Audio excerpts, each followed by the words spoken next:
Police এবং block প্রশাসনের মানবিক উদ্যোগ। সাফাই অভিযানে ময়নাগুড়ি থানার আইসি ঝাড়ু হাতে পথে। ময়নাগুড়ির ভিডিও এবং আইসি সাফাই অভিযানে ঝাড়ু হাতে। জলপাইগুড়ির তিস্তা নদী থেকে ময়নাগুড়ির জলপেশ পর্যন্ত অনেকেই শরবত ভক্তদের জন্য ভান্ডার লাগিয়ে থাকেন।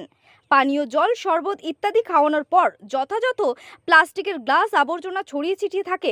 কেউ কেউ পরিষ্কার করলেও অনেকেই পরিষ্কার পরিচ্ছন্ন না করেই চলে যায় বলে অভিযোগ।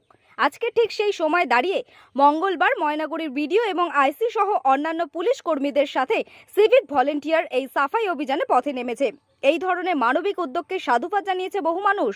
আমাদের মাননীয় এসপি সাহেবের নির্দেশে আমরা ট্রাফিকের যারা আছেন, আমাদের বিডিও সাহেব এবং এনজিও এবং আমাদের কিছু সিভিক ভলেন্টিয়ার, এদেরকে সবাইকে নিয়ে আমরা একটা এখানে যে দুদিন, রবিবার দিন একদম সোমবার দিন শ্রাবণী মেলা, সেই শ্রাবণী মেলার যে পুণ্যার্থীরা যারা এদিক দিয়ে গিয়েছিলেন তাদের কেউ কেউ জল দিয়েছিলেন এবং খিচুড়ি এই সমস্ত প্রসাদ খাইয়েছিলেন।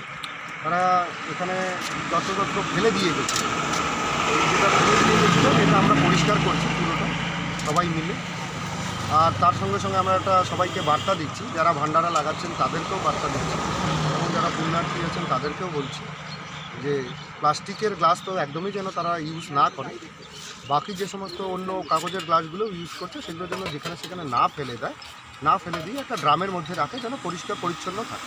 আচ্ছা স্যার, যদি আগামী রোববার বা সোমবারও যদি এরকম করে ফেলে রেখে যায় তাহলে কি আইনি একটা পদক্ষেপ নেবেন? আমরা ওনাদেরকে রিকোয়েস্ট করবো যেন ওনারা করে, এবং সেটা আমরা এর পরের দিন যখন ওনারা লাগাবেন আমরা প্রত্যেককে আবার আমরা পার্সোনালি গিয়ে তাদেরকে রিকোয়েস্ট করবো সেটা যেন ওনারা করেন, এবং আপনাদের মাধ্যমে ওনাদেরকে আমরা একটা বার্তাও দিচ্ছি ওনারা যেন পরের দিন থেকে করেন, এবং আবার যদি কিছু থাকে সেটা আমরা আবার পরিষ্কার করবো। এটা আমাদের একটা ডিউটি আছে পরিষ্কার রাখা। আচ্ছা আচ্ছা, এবং যারা পুণ্যার্থী আছেন তারা সুন্দরভাবে যেন যেতে পারেন এবং পুণ্যার্থীরা গিয়ে তাদের জল ঢালার এবং পুজো করার যেটা আছে সেটা খুব সুন্দরভাবে করতে পারে, এটাই আমাদের উদ্দেশ্য। আচ্ছা আচ্ছা, okay sir, thank you sir. মূলত আজকে কী করলেন এখানে? আজকে হচ্ছে যেটা আমাদের ইচ্ছে ছিল যে এবার ক্লিন জলপেশ মেলা হবে, তার জন্য আমরা যেটা উদ্যোগ নিয়েছি যে যারা ভান্ডারা কমিটিগুলো বসেছে তারা তো বিভিন্ন গ্লাসেসগুলো রেখে গেছে যারা পুণ্যার্থীরা খাওয়ার পরে। আমরা বলেছিলাম ওদের যে ক্লিন করে যেতে, যারা যারা করেনি সেই এলাকাগুলো ক্লিন করছি, এবং পরের দিন যখন নেক্সট মেলাটা হবে তখন আবার আমরা বলে দেবো যাতে এইভাবে যে ডাস্ট যেগুলো এগুলো মানে অপদার্থ, যে গ্লাস, কাগজের গ্লাস যেগুলো রয়েছে সেগুলো যাতে না ফেলে এবং ওরা ডাস্টবিনে যাতে লিটার করে যায় আফটার প্রোগ্রামের পরে।